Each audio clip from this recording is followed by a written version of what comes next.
বুকের পাথরে আল্লাহকে ডাকে, আমরা শুনি না কিন্তু আল্লাহ শুনেন। হাজিরিন, যদি আপনার নীরব ঘর থেকে আপনি আল্লাহকে ডাকেন, আমার আল্লাহ শুনবে না? মসজিদে বসে আল্লাহকে ডাকলে আল্লাহ কি শুনবে না? আল্লাহর পয়গম্বর চিন্তা করলে এই মহা সমুদ্রের নিচের একটা নুড়ি পাথর যদি আল্লাহকে ডাকে, আমার আল্লাহ যদি শুনে, তাহলে আমি আল্লাহকে ডাক দিলাম, লা ইলাহা ইল্লা আনতা সুবহানাকা ইন্নী কুনতু মিনাজ জালিমিন। আল্লাহ, আপনি জুলুম করছেন আমার সাথে, আপনি ছাড়া কোনো উপাস্য নাই, আপনার অনুমতি না নিয়েই আমি তো পালাবার পথ খুঁজেছি। আল্লাহ, আপনি, আমি তো জালেম হয়ে গেছি, আমি সীমা লঙ্ঘন করেছি, আপনি মাফ করে দেন। যদি আল্লাহ মাফ করেন, ইউনূসকে মুক্ত করেন, ওই আল্লাহ এখনো আছেন। ওই আল্লাহর কাছে যদি আজকের এই দিনও মুশরিকরা তওবা করে ফেলে, আল্লাহ আপনি আমাদের মাফ করবেন না কেন? আপনি সবাইকে মাফ করবেন, আমার করবেন না কেন? আপনি, আমি শিরক করি, আল্লাহ আমার মনে হিংসা, আপনি আমার মাফ করবেন না? আল্লাহ তওবা করলাম, হিংসা ছেড়ে দিলাম, শিরক ছেড়ে দিলাম। আল্লাহ বলছে যা, ওরেও মাফ করে দিলাম। সুবহানাল্লাহ। লাগবে কি? তওবা।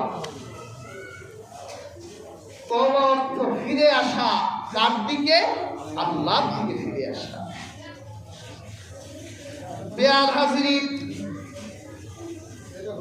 আরবের মরুভূমি যারা দেখেছেন, মরুভূমির বালুর একদিকে তাকালে মনে হয় যেন আকাশ নেমে গেছে। আল্লাহর হাবিবের জামানায় ওই মরুভূমির পথে চলার জন্য শুধু উট জাহাজের মতো চলত। জাহাজ ছাড়া, ওই উট ছাড়া মরুভূমির এক পাশ থেকে আরেক পাশ পার হওয়া চিন্তাও মানুষ করত না। প্রিয় হাজিরিন, আমার রহমতের নবী বলেন, এক ব্যক্তি ওই মরুভূমির পথ দিয়ে তার গন্তব্যের দিকে রওনা হলো। একটু ক্লান্ত হলো, উট থেকে নামলো, পেছনে তাকায় দেখে তার উট নাই। মরুভূমির মাঝখানে উট হারিয়ে যাওয়ার অর্থ তার জীবন বিপন্ন। কোন দিকে যাবে, কে তাকে পথ দেখাবে? উত্তপ্ত কয়লার মতো বালুগুলো, পথ চলা যাবে না। আল্লাহর হাবিব বলেন, এইরকম পেরেশানগ্রস্ত একজন হারানো উটের মালিক যদি তার উটটা আবার ফিরে পেয়ে যায়, বলেন তো খুশি হবে কিনা? খুশি হবে। অল্প খুশি হবে না, অনেক খুশি হবে? আল্লাহর হাবিব বলেন, আমার আল্লাহর বান্দাগুলো যখন হারিয়ে যায় পাপের ঢেউয়ে,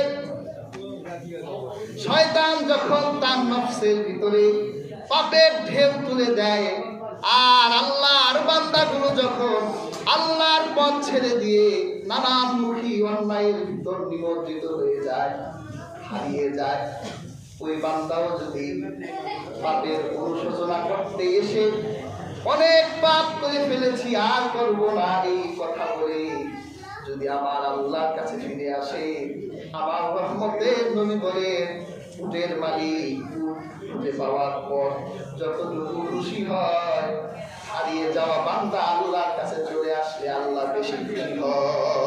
সুবহানাল্লাহ। আমরা তো সবাই আসলাম, অনেকেই হারিয়ে গিয়েছিলাম, ঠিক না? অনেকে পাপ করতে করতে অনেক দূর চলে গিয়েছিলাম, কিন্তু ফিরে এসেছি। মাফ পেতে চাইলে তওবা করতে হবে। কত অপরাধ করেছেন, আল্লাহর রহমতের থেকে বেশি কখনো নয়।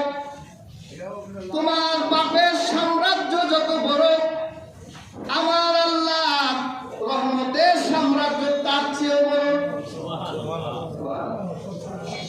প্রিয় হাজিরিন, আল্লাহর হাবিব সাল্লাল্লাহু আলাইহি ওয়াসাল্লামের জামানার একটা ঘটনা শুনাই। হযরত ওমর রাদিয়াল্লাহু তাআলা এই আল্লাহ রাসূলের দরবারে যাচ্ছে। একটু খেয়াল করেন, দেখলেন এক ব্যক্তি চিৎকার করে কান্না করছেন। হযরত ওমর বলে, তুমি এভাবে কান্না করছো কেন?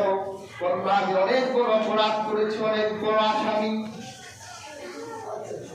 তার কান্না দেখে হযরত ওমরের মতো শক্ত মানুষটা দিলটা নরম হয়ে গেল। হযরত ওমরের চোখ দিয়ে পানি ঝরতে লাগলো। এভাবে কান্না করছো কেন? তুমি তো নিজেও কান্না করছো। তোমার কান্না দেখে আমি ওমর